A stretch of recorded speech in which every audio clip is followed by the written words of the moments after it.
in Europe, a man by the name of Rothschild, who claimed to be Jewish, made this statement. He really didn't care who was king or ruler, as long as he controlled the finance. Rothschild had 5 sons, and he sent those sons into different parts of Europe. Yes, sir. Yes, sir. He sent one son to England, one to France, one to Italy, one to Austria, and one stayed at home with the father in Germany. Yes, sir. And they all became a part of the house of Rothschild, but through manipulation of money, the son in England grew up, and that became the Bank of England, the Bank of France, the Bank of Italy, the Bank of Austria, the Bank of Germany. These were central banks that printed the money of these nations that now were in the hands of a family that had spread out with not the intention of doing good, but the intention to become manipulators and controllers of the destiny of the world and nations. Come on. Come on. Go ahead. Europe had many conflicts. Yes. Yes. And the Rothschilds would finance both sides. That's right. Yes, sir. That's right. What you don't understand is that war is a manipulation of money. That's right. You think you're fighting for democracy. A war to end all wars. Let peace reign in the earth. This is the tricky language that the wise and wicked use to trap the poor and the weak. Are you listening? Come on. The house of Rothschild became so strong that even when America was established, they kept through their agents in America trying to control central bank.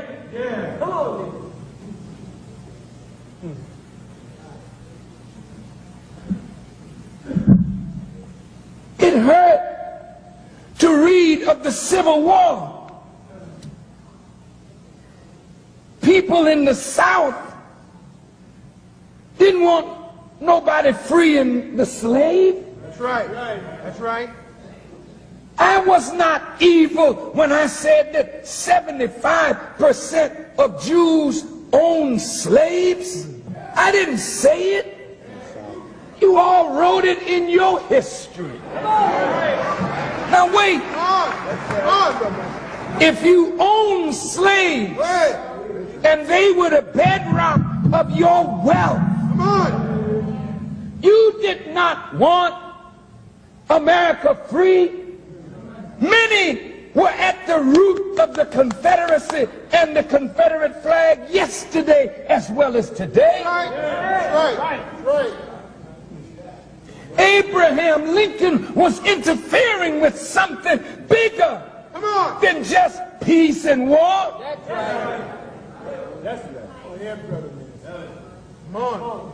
Rothschild, through his agents in America, financed the North and financed the South. And more lives were lost of poor people who are idealists, thinking that they're fighting for these noble principles. And all at the same time, you're making the rich richer, but they're enriched at the price of your blood and the blood of your children and the blood of your children's children. Go ahead.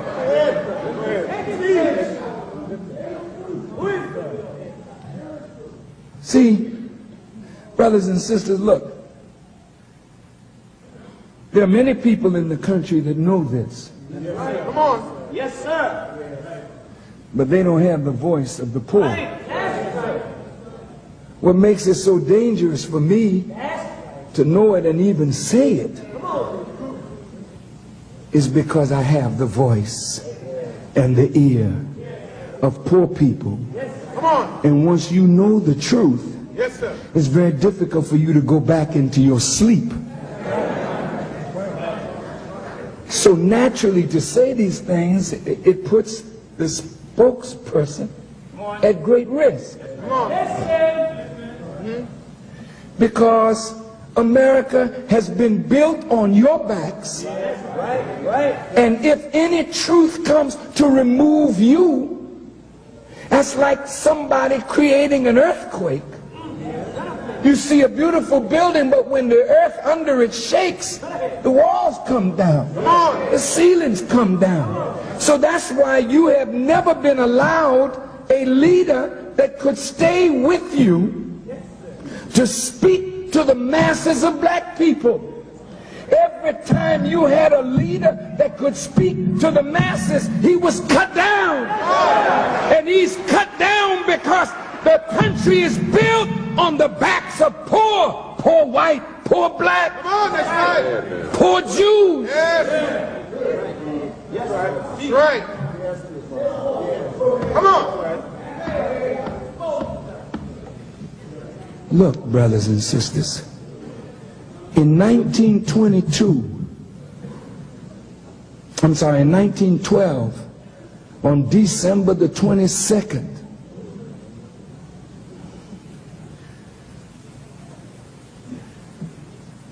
the Central Bank of America was taken over by certain families.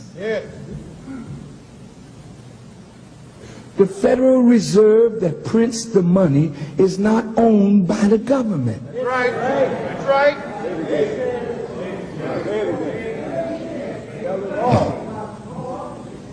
Inside the government, betrayal went down. And under the presidency of Woodrow Wilson, who was elected in 1912, the Federal Reserve System was established. Come on. In 1913. He came in 12. Federal Reserve became an act of law in 1913. And in the same year, 1913, IRS was established. FBI was established. And the Anti-Defamation League of B'nai B'rith was established. And it's not an accident that these four entities were set up in the same year, and I'll tell you why. It ain't no use in you getting frightened. Go ahead. Because I'm doing the talking. So all you can say is, I happen to be there. Lord, I'm sorry I went. But after you know the truth, it's on you. Now, all of this is not revelation. You can find this in your libraries. At 1912, when Woodrow Wilson was elected, the debt of America was about $1 billion. When Woodrow Wilson left office, by 1920, the debt had risen 800 times what it was when he came into office. How did that happen? Now you say, well, how does this impact on you in 1995? Can you hold on a few more minutes?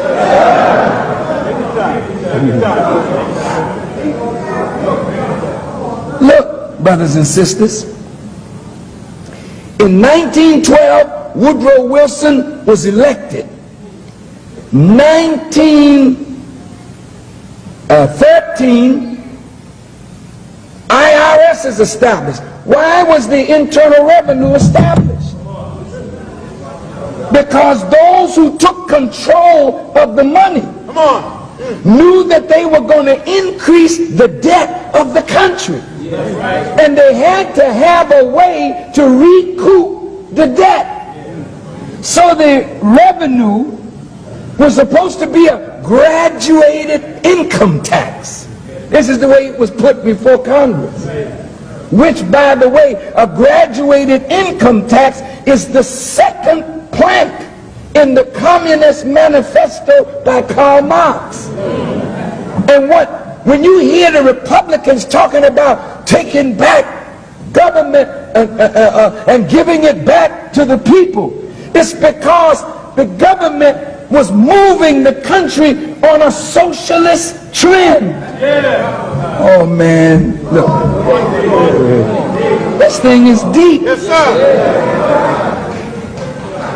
Look.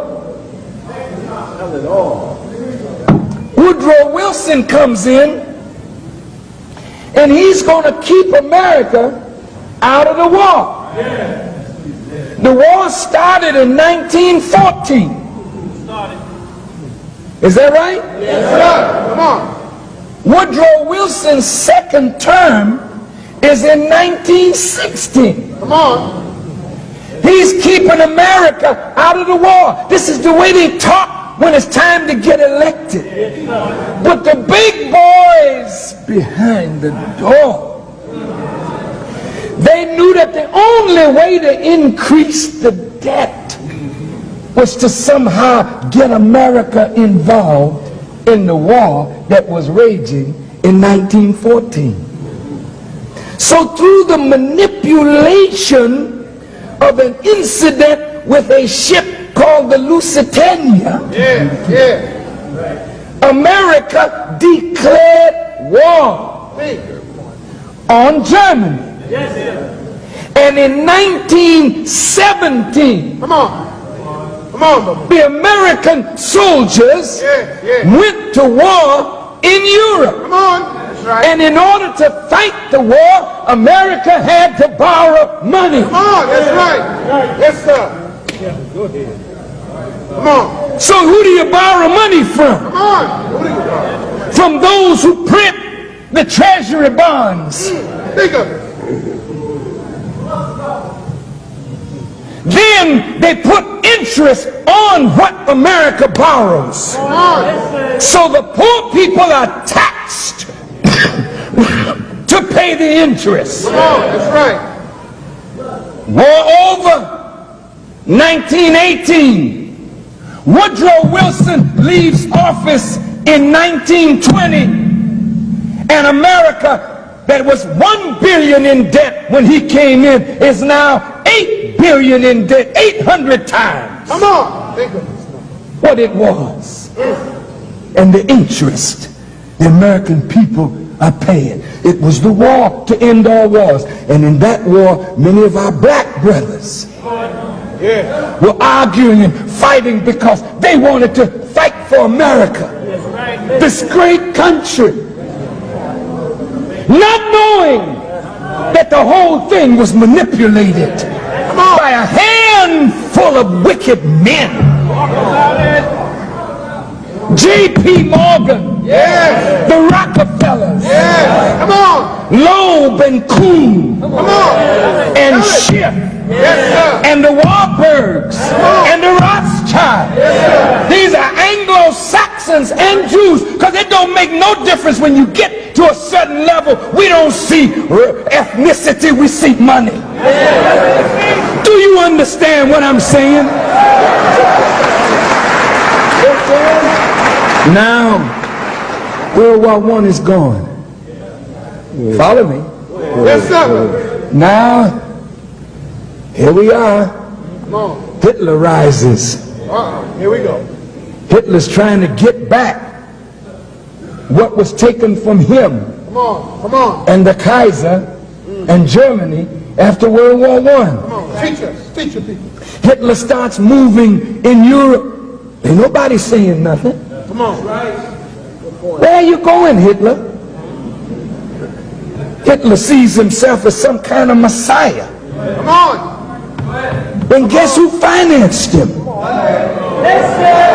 Teach your people. See, this is what they don't want to talk about.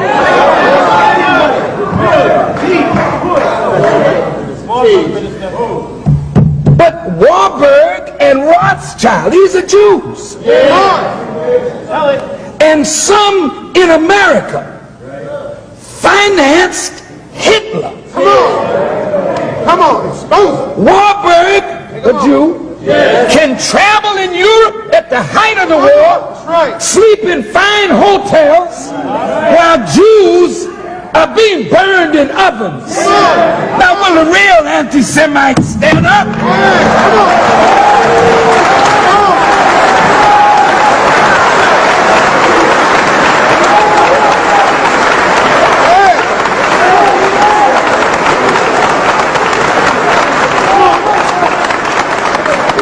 Now look, this is known in certain circles.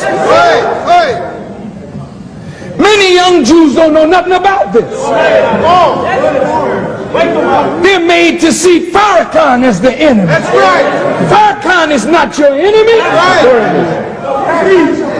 Your people are using me to get money from you. Come on, minister. Go ahead. Yes, sir. Open it up. Oh, I'm going to expose them all tonight.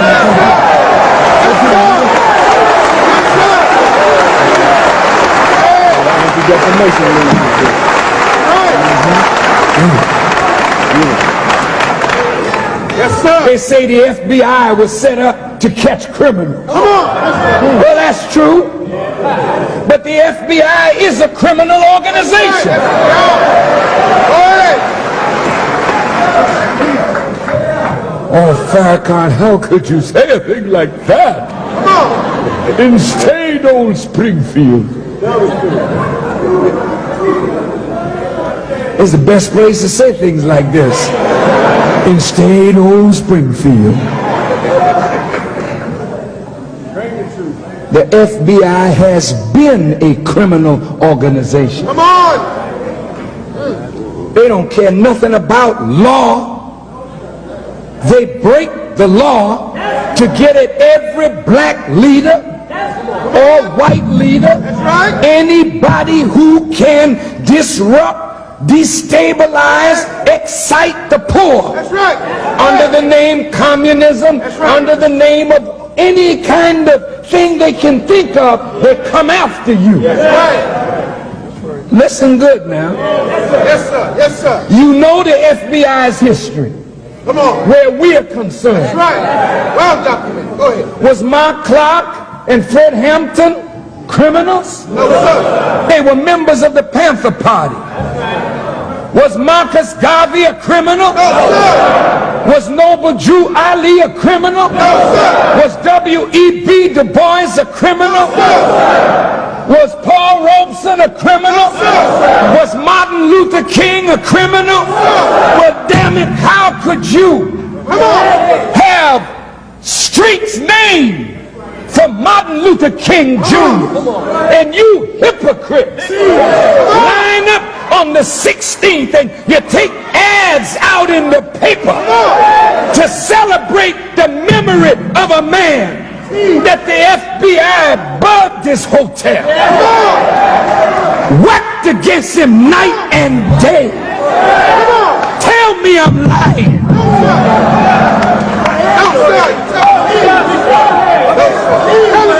They hated Dr. King. What is the real truth of his assassination? They hated Malcolm, and they hated Elijah Muhammad, and they hated the NAACP and the Urban League, and they worked night and day to destabilize every black organization. Now tell me I'm a liar.